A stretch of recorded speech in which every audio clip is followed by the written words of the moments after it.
Hi everyone, Miss Joelle here.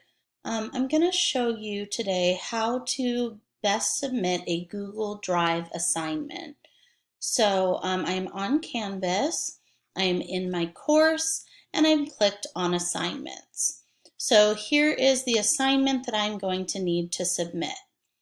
So when I click on that assignment, I don't see anything other than a submit assignment button. So I'm going to go ahead and click that. And then once I click that, I'm going to need to scroll down. Now, this teacher has given me a few choices. I can submit through a file upload, so if the file is on my computer, or maybe I took a picture and saved that to my desktop and I need to submit it, I can submit this way. That is in the other video. Today I'm going to show you how to submit through Google Drive, and I'm going to show you two different ways. So first, you can go to the Google Drive tab. What you're going to need to do is you're going to need to make sure that your account is connected. You can see that my account already is. If yours is not, you're going to need to click the sign in with Google or the authenticate, or it says something like that, to link your account. Once your account is linked, you're going to click select file, and then your Google Drive is going to pop up. So whatever it is that you need to attach, I'll just go ahead and attach my Bitmoji library.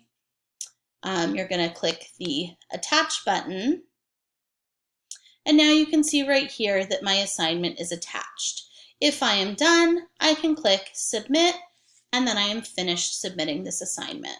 However, if for some reason that isn't working for you, I'm going to show you a second way. So you click submit assignment like before, you scroll down. This time you choose the text entry option.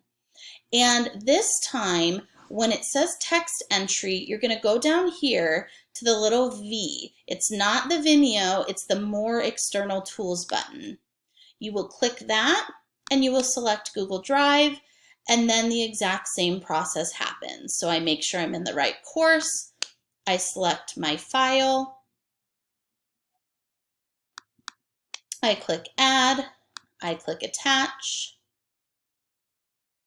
and now you'll see that it's actually embedded, which looks even cooler than just that attached PowerPoint file. So now that my assignment is in the submission box, now I can click the submit assignment button, and my assignment was successfully submitted. I hope that helps on how to upload from Google Drive.